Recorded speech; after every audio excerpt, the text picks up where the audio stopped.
संत मत धारा आपकी सेवा में प्रस्तुत।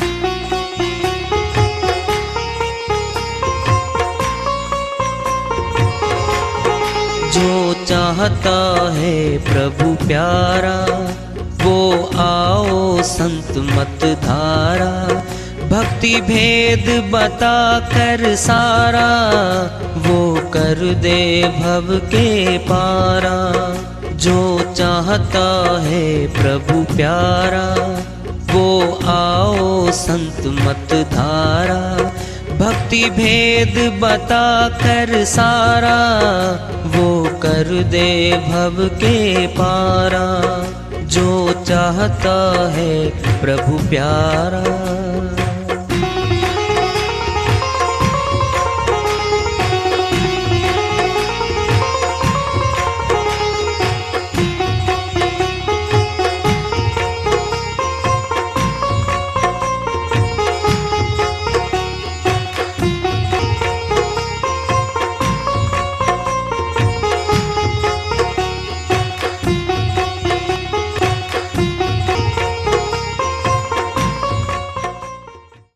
परम पूज्य सदैव स्मरणीय सदगुरु साहिब की जय हो।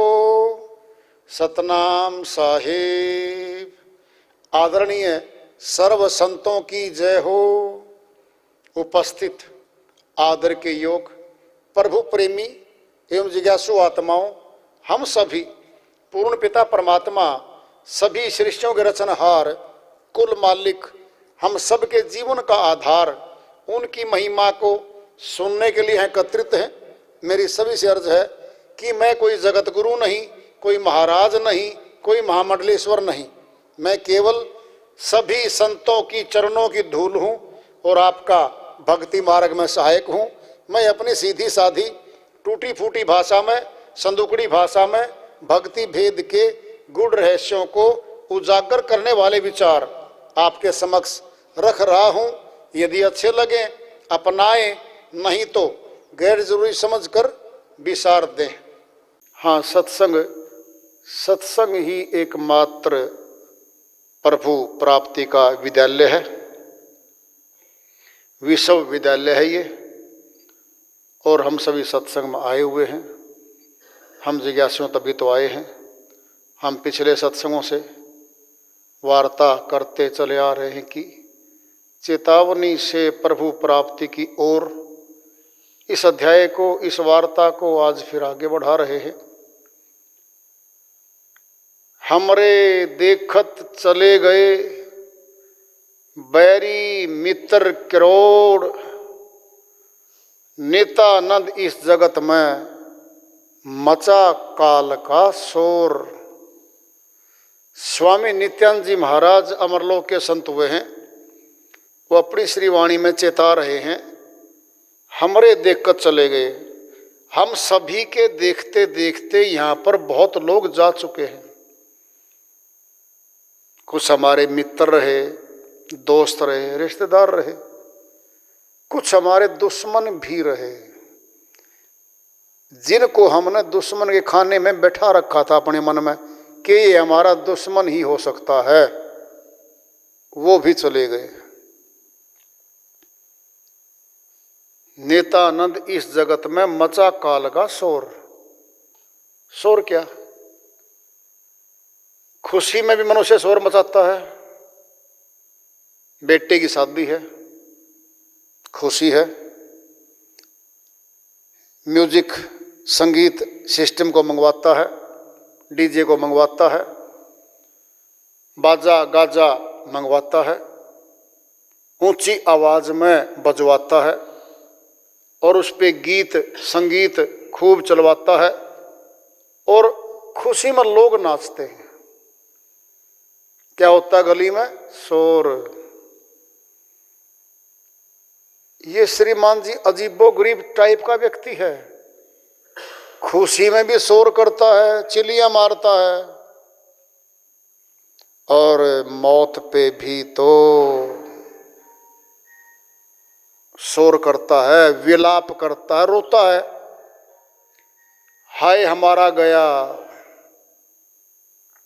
खूब शोर करता है।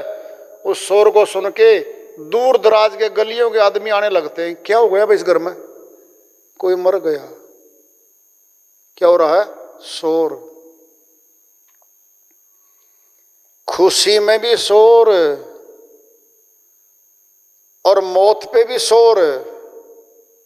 बीच का कब रहता है? ये मौन कब होता है? जब बीच का रहता है। ना ज्यादा दुखी है ये, न ज्यादा सुखी है, न ज्यादा खुशी है, न ज्यादा गमी है, तब ये बीच का रहता है। मध्यम आवाज में बात करेगा, अपना काम करेगा। अब जब मौन हो जाता है मनुष्य, फिर अवस्था आती है इसके खुद के लाभ की। वो क्या है मौन हो जाना? ये मंथन करता है। अंदर के मंथन में अगर जगत का व्यक्ति है तो जगत के मंथन करेगा। ये मकान पुराना होने जा रहा है, बिटिया की शादी आने वाली है, शायद इसकी मुरम्मत करवाऊं, रंग रोगन करा के इसी पे काम चला लूं, या कैसे करूं? मंथन कर रहा है, संसारी है वो। अब आमदनी आ रही है, इस आमदनी को कैसे बढ़ाऊं, क्या जरिया अपनाऊं, मंथन कर रहा है। अब बेटे का रिश्ता लेना है, बहू कैसी आनी चाहिए, शिक्षित हो, नौकरी लगी हुई हो, ये मंथन कर रहा है। अब शादी करनी बेटी की है, लड़का होने वाला दामाद कैसा हो, जॉब पे नौकरी पे लगा हुआ हो, ये सारे मंथन कर रहा है।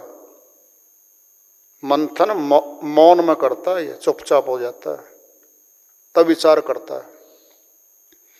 और भगत है, भक्ति भेद को जानता है, तो भी मौन होता है ये। फिर क्या करता है ये?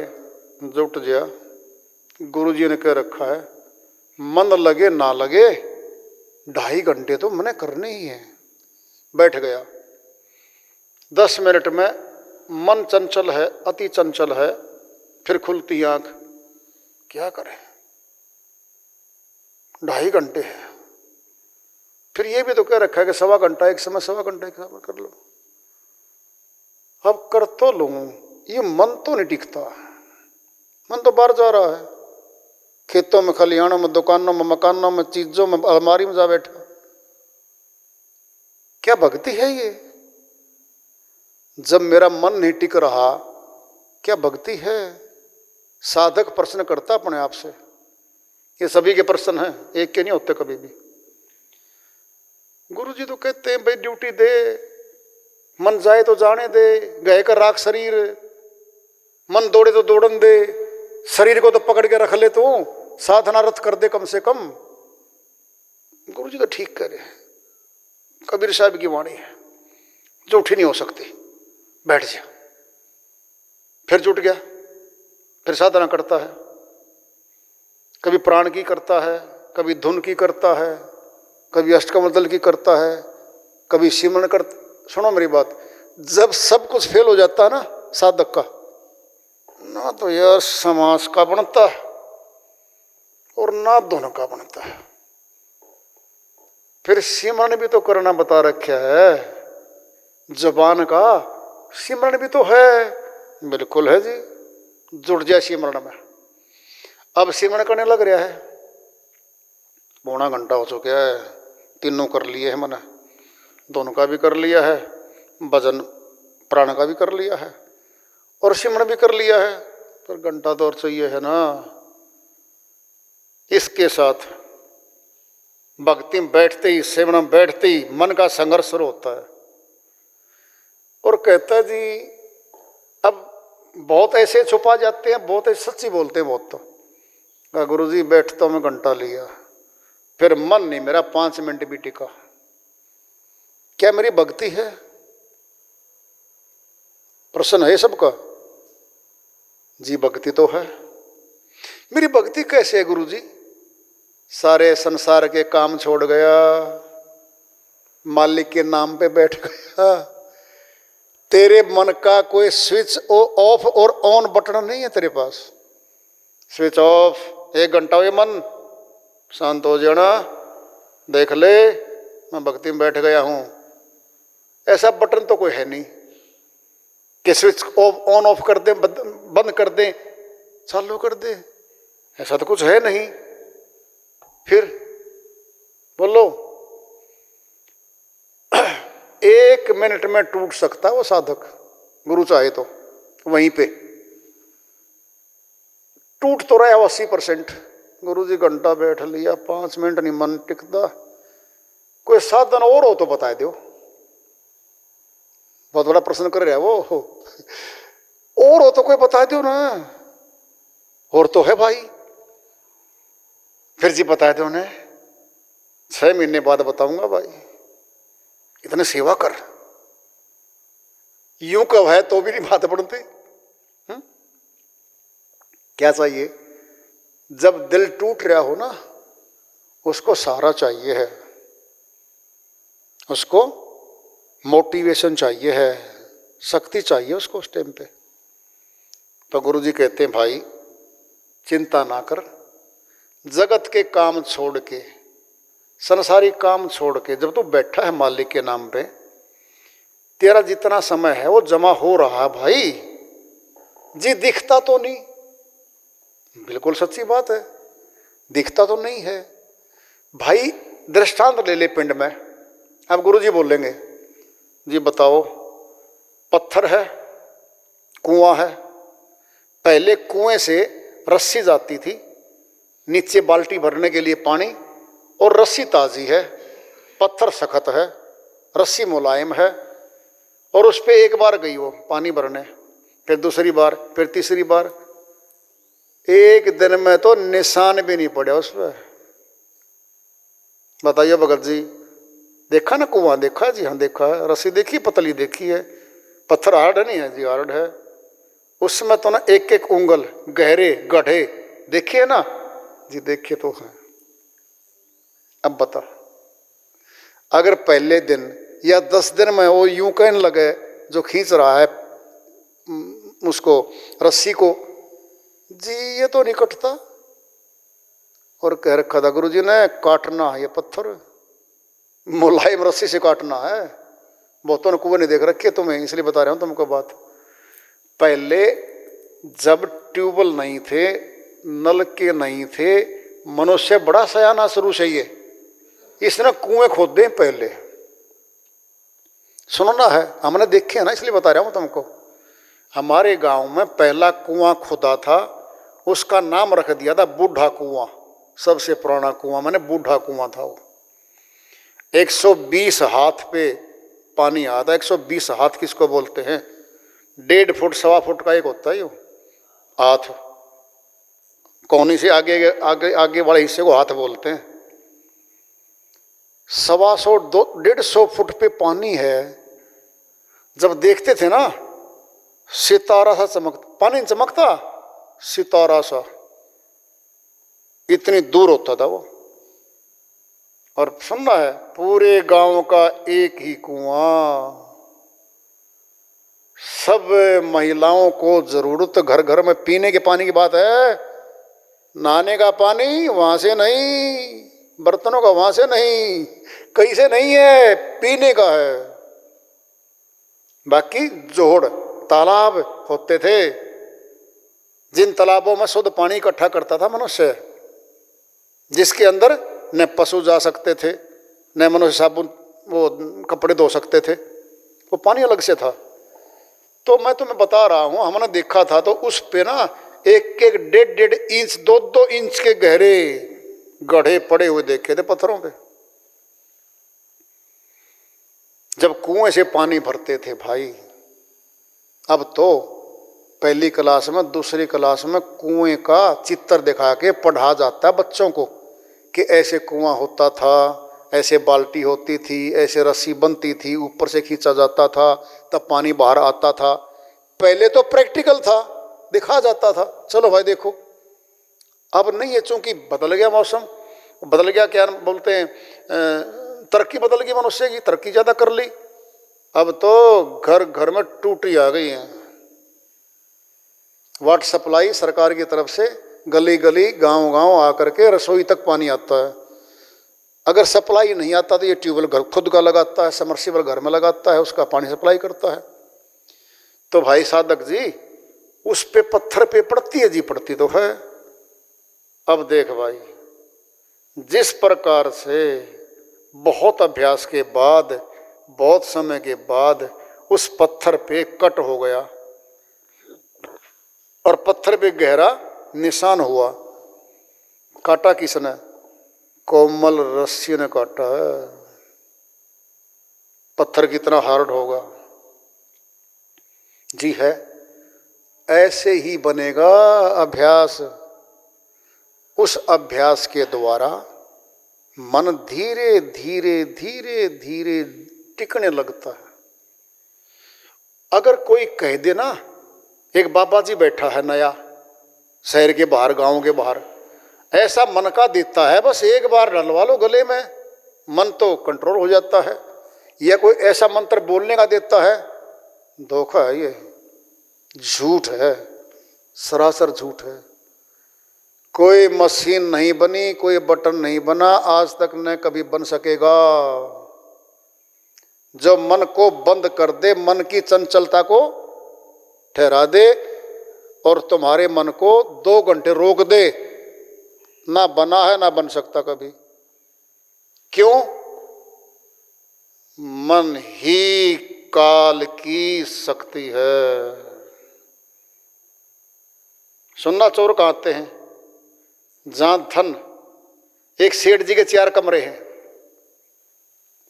तिजोरी एक कमरे में रखी है और 3 कमरों में घूमते फिरे जाओ, वो जहां तिजोरी ही नहीं है, धन है ही नहीं, फिर घूमते रहो, कुछ नहीं मिलना। जिस कमरे में तिजोरी है वहां आएंगे, चाबी लेंगे या तोड़ेंगे ताला।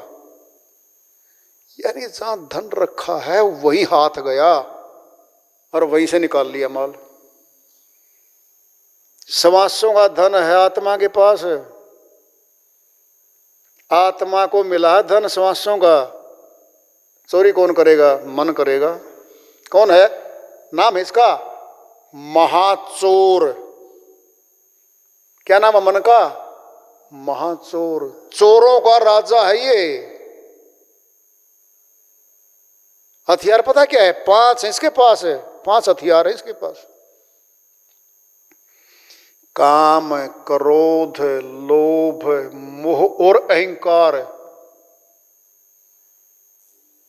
एक हथियार से बच गया ना तो दूसरा हथियार चलाएगा, दूसरे से बच गया फिर तीसरा है, और एक से बढ़कर एक है शक्तिवान। ये भी सुन लो।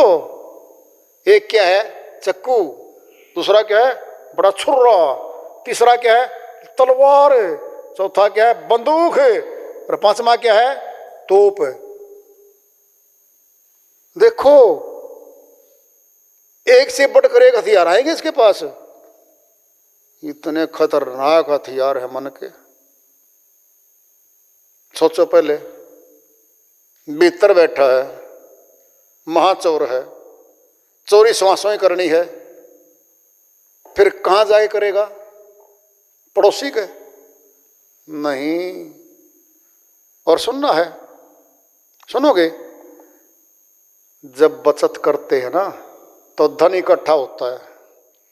जब धन इकट्ठा होता है ना तब चोर आएंगे। बोलो, धन है ही नहीं, चोर किस बात के आएंगे हमारे पास? बोलो, जो भक्ति धन इकट्ठा ही नहीं करता उसका चोर है, मतलब ही नहीं पड़ता, उसको नहीं आता कोई भी। सुनना है, मन शक्ति कहाँ फेंकता पता आपको? जब साधना में बैठते तब फेंकता है अपनी शक्ति। क्या करेंगे हम? बचत खाता बनाएंगे अभी यहाँ से, बचत, समासों की बचत करके और भक्ति धन इकट्ठा करेंगे। पूरी ताकत से आएगा मन। ते भक्ति ना कर, बस साधना ना कर, कुछ कर ले, जगत का कुछ भी कर ले, भक्ति नहीं करने दूंगा। यहां तक बात नहीं, अभी सुन लो ध्यान से। उसने अपनी योग्यता से, अपने अभ्यास से, सत्संग सुनने से, गुरु की सेवा करने से, लगन लगाने से अपने आप को तो कर लिया कंट्रोल। 2.5 घंटे शुरू कर दिए। मन कहता है तो बड़ा खतरनाक आदमी भाई, ये तो बचेगा, ये तो निकलेगा। फिर मन सब में बैठा है। अब देखना थी यार क्या क्या फेंकेगा ये। परिवार में नातीदार बैठे, उसके पास तो माता पिता भी हैं, उसके तो पत्नी भी है, पति भी है उसके पास, तो बच्चे भी उसके पास, तो पुत्र पुत्रियां भी उसके पास। तो क्या करेगा? बटन दबाएगा, माता पिता का बटन। बेटा सुरेश, हाँ पिताजी।